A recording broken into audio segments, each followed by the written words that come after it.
Assalamualaikum warahmatullahi wabarakatuh. Baiklah, di sini kami akan menjelaskan sedikit materi tentang virtual mesin atau mesin virtual. Kami beranggotakan 3 orang. Yang pertama, Junidio Cassandra, 181151-2030, si pembuat tayangan materi di PowerPoint. Yang kedua, Arif Aldika Putra, 181151-3008, si pembuat materi pembahasan. Dan yang terakhir, Muhammad Dimas Syahputra, 181151-3010, si pembuat video.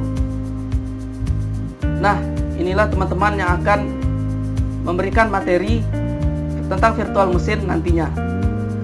Itu Dimas, Juni, dan Arif.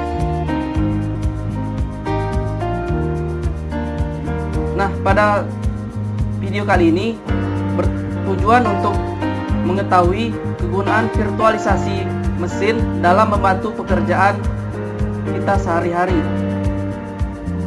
Topik: apa itu virtualisasi? Apa itu virtualisasi mesin? Kelebihan dan kekurangan pada virtualisasi mesin. So, haruskah kita pelajari? Tentunya harus. Yuk, sama-sama kita simak, semoga bermanfaat. Baiklah, pada kesempatan kali ini saya akan menjelaskan materi tentang virtual mesin atau virtualisasi. Virtualisasi bisa diartikan sebagai pembuatan suatu bentuk atau versi virtual dari sesuatu yang bersifat fisik, misalnya sistem operasi, perangkat storage, atau penyimpanan data, atau sumber daya suatu jaringan. Virtual mesin juga dapat memungkinkan satu PC atau server untuk secara bersamaan menjalankan beberapa sistem operasi atau beberapa sesi dalam satu operasi sistem. Mesin dengan perangkat lunak virtualisasi juga dapat menampung banyak aplikasi, termasuk yang berjalan pada sistem operasi yang ada berbeda pada platform. Misalnya contoh pada Windows dan juga Ubuntu. Dengan menggunakan VirtualBox, operasi sistem pada sistem virtual mesin ini dapat terlaksana. Kemudian sistem operasi pada hostnya mendukung sejumlah virtual mesin virtual yang masing-masingnya memiliki masing-masing host tertentu pula. Kemudian solusi yang memungkinkan pada virtualisasi ini yaitu salah satunya monitor pada mesin virtual atau VMM atau hypervisor. Virtualization atau memaksimalkan hardware Anda. Virtualisasi ini bukanlah sebuah teknologi baru. Selama tahun 1960-an, sistem mainframe pada awalnya menawarkan beberapa kemampuan yang memungkinkan program dapat menggunakan sumber daya suatu sistem. Berbagai bentuk kemampuan itu telah tersedia di platform mainframe tadi sejak saat itu. Kemudian virtualisasi ini akhirnya masuk ke komputasi pada arus utamanya sejak awal tahun 2000-an. Teknologi komersil yang tersedia pada saat itu yaitu server x86.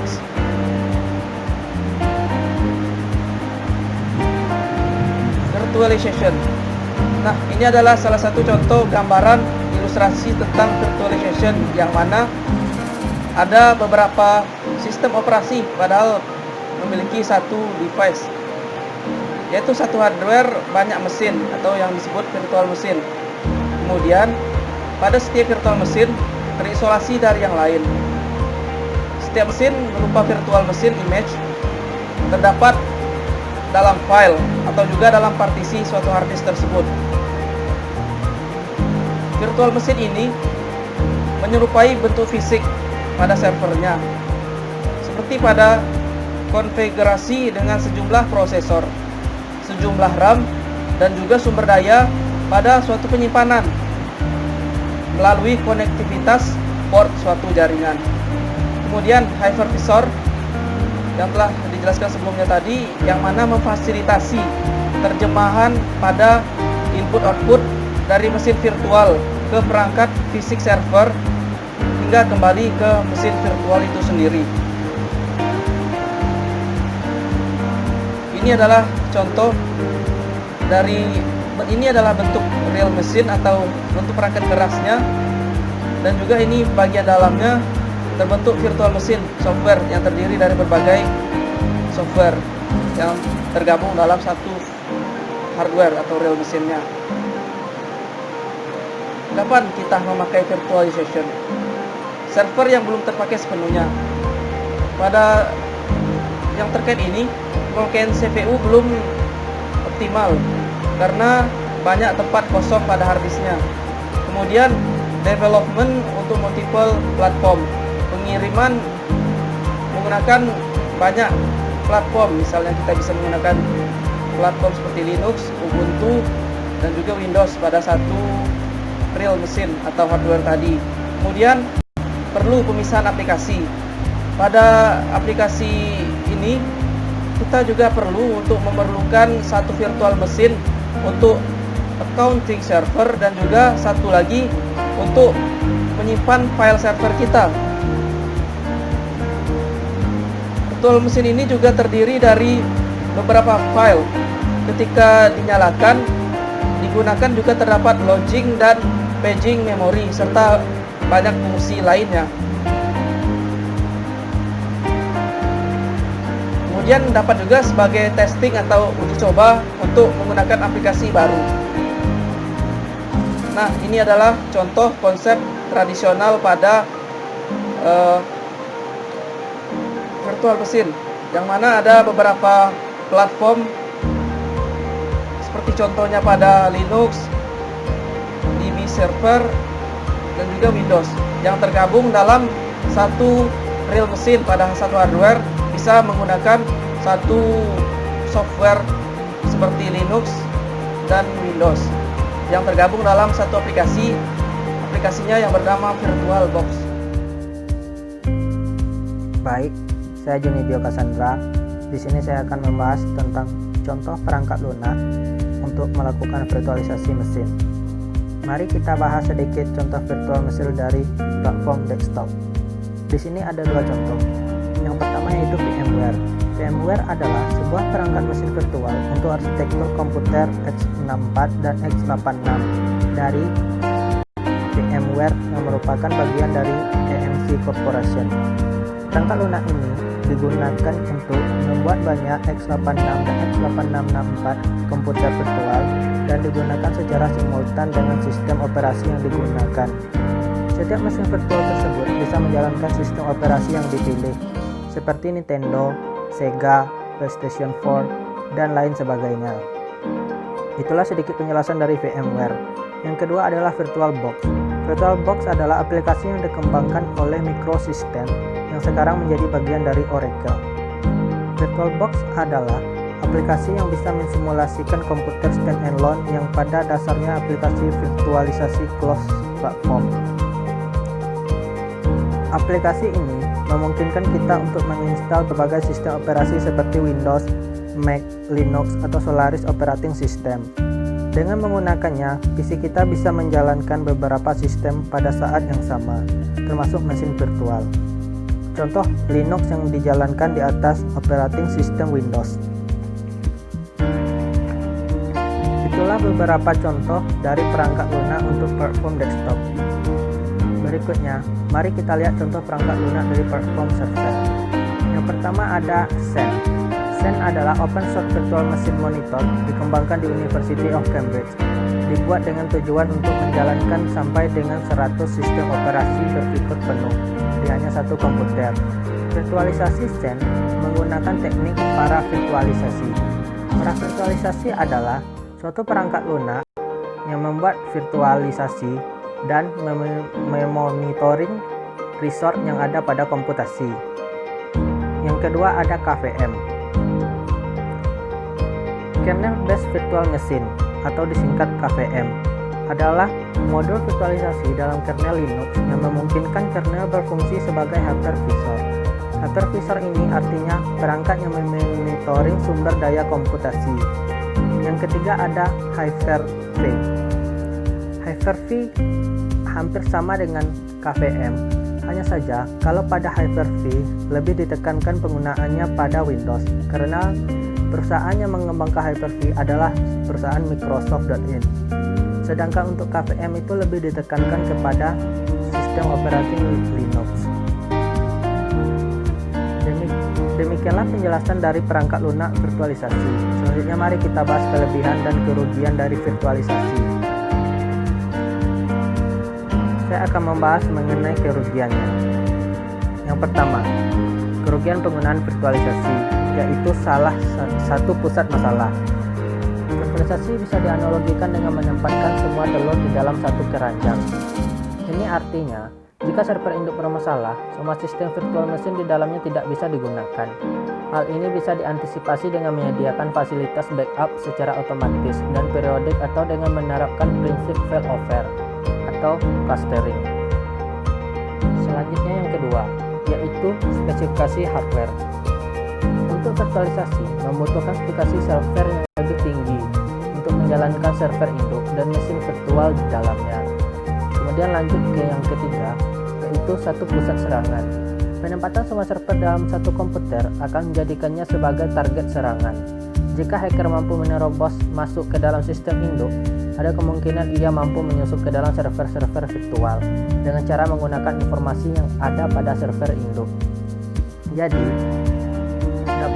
kita dapatkan ada 3 kerugian menggunakan virtualisasi.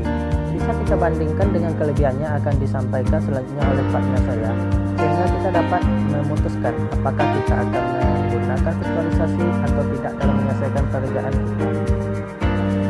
Baik, saya Harif Aldika Putra ingin menjelaskan bagaimana keuntungan dari virtualisasi. Setidaknya terdapat 8 poin keuntungan dari virtualisasi. Yang pertama adalah pengurangan biaya investasi hardware. Investasi hardware dapat ditekan lebih rendah karena virtualisasi hanya menggunakan kapasitas yang sudah ada. Tak perlu ada penambahan perangkat komputer, server, dan peripheral secara fisik. Walaupun ada penambahan kapasitas hard disk dan memori, itu lebih ditujukan untuk mendukung stabilitas kerja komputer induk, yang jika dihitung secara finansial masih jauh lebih hemat dibandingkan investasi hardware baru. Kemudian keuntungan yang kedua adalah memudahkan kita untuk melakukan backup dan recovery. Server-server yang dijalankan di dalam sebuah mesin virtual dapat disimpan dalam sebuah image, di mana image ini berisi seluruh konfigurasi sistem. Jika suatu saat server tersebut crash, kita tidak perlu melakukan instalasi dan konfigurasi ulang. Cukup mengambil salinan image yang sudah disimpan, merestore data hasil backup terakhir, dan server akan berjalan sebagaimana mestinya. Kemudian yang ketiga adalah kemudahan deployment. Server virtual dapat di-cloning sebanyak mungkin dan dapat dijalankan pada mesin lain dengan mengubah sedikit konfigurasinya. Keuntungan lain adalah didapatkan oleh para staf IT, di mana beban kerjanya akan berkurang dan proses implementasi suatu sistem dengan mudah dipercepat. Kemudian yang keempat, keuntungan dari virtualisasi adalah mengurangi panas yang berlebih. Berkurangnya jumlah perangkat otomatis tentu mengurangi panasnya ruang server atau data center. Ini tentu akan berimbas pada pengurangan biaya pendinginan dan pada akhirnya mengurangi biaya penggunaan listrik. Kemudian keuntungan yang kelima adalah mengurangi biaya space. Semakin sedikit jumlah server, berarti semakin sedikit pula ruang untuk menyimpan perangkat. Jika server ditempatkan pada suatu co-location server atau data center, ini akan berimbas pada pengurangan biaya sewa. Kemudian keuntungan yang keenam adalah kemudahan maintenance dan pengelolaan. Jumlah server yang lebih sedikit otomatis tentu akan mengurangi waktu dan biaya untuk mengelola. Jumlah server yang lebih sedikit juga berarti lebih sedikit jumlah server yang harus ditangani. Kemudian yang ketujuh yaitu standarisasi hardware. Virtualisasi melakukan emulasi dan enkapsulasi hardware, sehingga proses pengenalan dan pemindahan suatu spesifikasi hardware tertentu tidak menjadi masalah. Seperti sistem. Sistem ini tidak perlu melakukan deteksi ulang hardware sebagaimana instalasi pada sistem atau komputer fisik. Kemudian keuntungan yang terakhir adalah kemudahan untuk melakukan replacement. Proses replacement dan upgrade spesifikasi server lebih mudah untuk kita lakukan. Jika server induk sudah overload dan spesifikasinya tidak mencukupi lagi, kita bisa dengan mudah melakukan upgrade spesifikasi atau memindahkan virtual machine ke server yang lebih powerful secara. Baiklah, terima kasih kepada teman-teman yang telah menyaksikan video ini dari awal sampai akhir. Semoga mendapatkan ilmunya dan bisa mengaplikasikan ilmu ini pada kehidupan sehari-hari. Jadi kami akan memberikan kesimpulan sedikit tentang apa yang kami jelaskan sebelumnya. Kesimpulan.